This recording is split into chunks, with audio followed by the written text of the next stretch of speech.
The South Carolina Hall of Fame was founded in Myrtle Beach in 1973 to recognize and honor contemporary and past citizens who have made outstanding contributions to South Carolina's heritage, history, and progress. Believe me, good sir, I wish to be clear of every public employment. But to retire when my country calls for my poor abilities, I should call cowardice.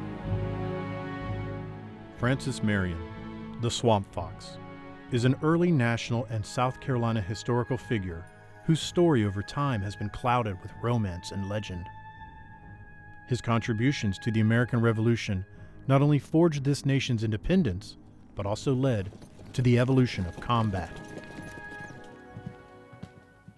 In the years after the American Revolution, there were two great national heroes. One was George Washington, one was Francis Marion. Francis Marion is an exemplar of the people's struggle against tyranny. The way we have written the history of the American Revolution tends to focus on the battles from New Jersey north. It seems to me that we have overlooked that Southern strategy in the fall of Charleston, the greatest American disaster during the war. It's a couple of sentences. Francis Marion is if mentioned at all in modern textbooks, it's only in passing. The final stages of the war are fought and won in the South. And the role of men like Francis Marion in South Carolina was critical to that success. Francis Marion was born around the year 1732 in Berkeley County, the grandson of French Huguenot immigrants. His family owned and lived on various plantations in the Low Country, including St. George and Utah Springs. At age 15, with the blessing of his parents, he became a sailor and was eventually shipwrecked and marooned somewhere between Georgetown and the West Indies. Marion and the surviving crew were rescued, and later, as a young man, he fought in the French and Indian Wars and served under Captain William Moultrie in a campaign against the Cherokee. By 1775, Marion had become a member of the South Carolina Provincial Congress. On June 21st of that same year, he was commissioned captain in the 2nd South Carolina Regiment and served again under William Moultrie, this time in the defense of Fort Sullivan and Fort Moultrie in the Charleston harbor. In September 1776, the Continental Congress commissioned Marion as a lieutenant colonel, and in the fall of 1779, he took part in the Siege of Savannah. The fall of Charleston, the surrender of the 2nd Regiment, was the largest disaster suffered by the American forces during the war. Thankfully for us, a few were not there to surrender to the British with the fall of Charleston, and among them were Peter O'Ree and, even more importantly, Francis Marion. The story has always been that in Charleston, just before the fall of Charleston, he was at a drinking party, and being a man of moderate habits, he chose to leave, but the host had locked the doors. So he jumped from a 2nd-story balcony, I suppose, and injured what were already malformed ankles. The bottom line is, of course, he was on sick leave and not there to surrender.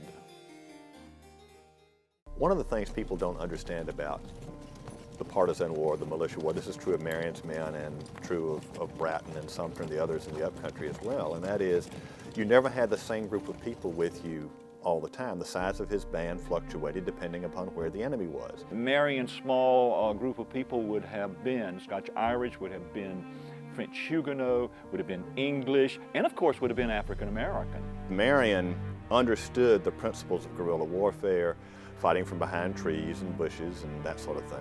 His idea was to lure the enemy into a situation where he, Marion, would have the advantage and then inflict damage and disappear. It had to be total chaos in South Carolina in the summer and fall of 1780. Marion's band of ragtag fighters operated at times as the only oppositional force to the British Army in South Carolina. They did so without pay, supplying their own horses, food, and weapons. His intelligence gathering and military strategy afforded him victories in engagements at Mingo Creek, Fort Watson, Fort Mott, and the Battle of Utah Springs. they never knew where Marion was because he never stayed in one place. Yeah, he had his headquarters at Snow Island, but he wasn't hunkered down there. That was just sort of where they sort of touched home base. The situation with any Marion researcher is that there is quite a bit of myth mixed up in what we know about Marion. In fact, what we know about Marion versus what we think we know about Marion are radically two different things. Marion operated militarily as a partisan mostly in the Low Country. There was no real permanent camp. There was a series of camps, and he moved around and he camped when he could. He dispersed his men off into the countryside. He kept detached outposts.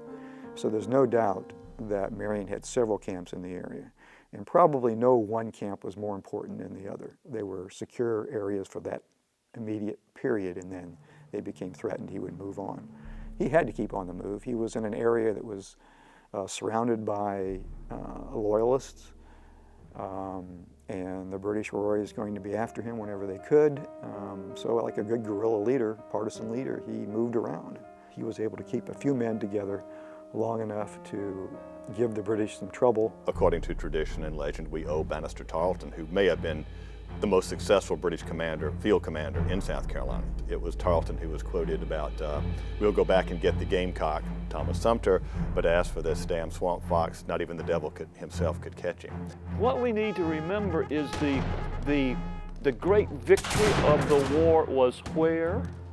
Yorktown. That's in Virginia. That's Cornwallis. From where was he coming? From South Carolina, for goodness sakes. You can look at Marion's campaign today and compare it to what Mao Zedong wrote 200 years later. And it's a textbook for guerrilla fighting. The will-o'-the-wisp, the swamp fox, whatever you want to call them. You know, hit and run. Hit the enemy where they least expect you and then disappear. Your object is not to have a standing battle and to fight to the death. It is to inflict damage upon the enemy and then disappear. It was a dirty, nasty business, and Francis Marion, in his own way, was ruthlessly effective. After the war, Marion married his cousin, Mary Esther Videau, and the couple adopted a son. Marion served several terms in the South Carolina State Senate and eventually died on his estate in 1795 at the age of 63. Francis Marion is buried at Belle Isle Plantation Cemetery near Eddytown, South Carolina.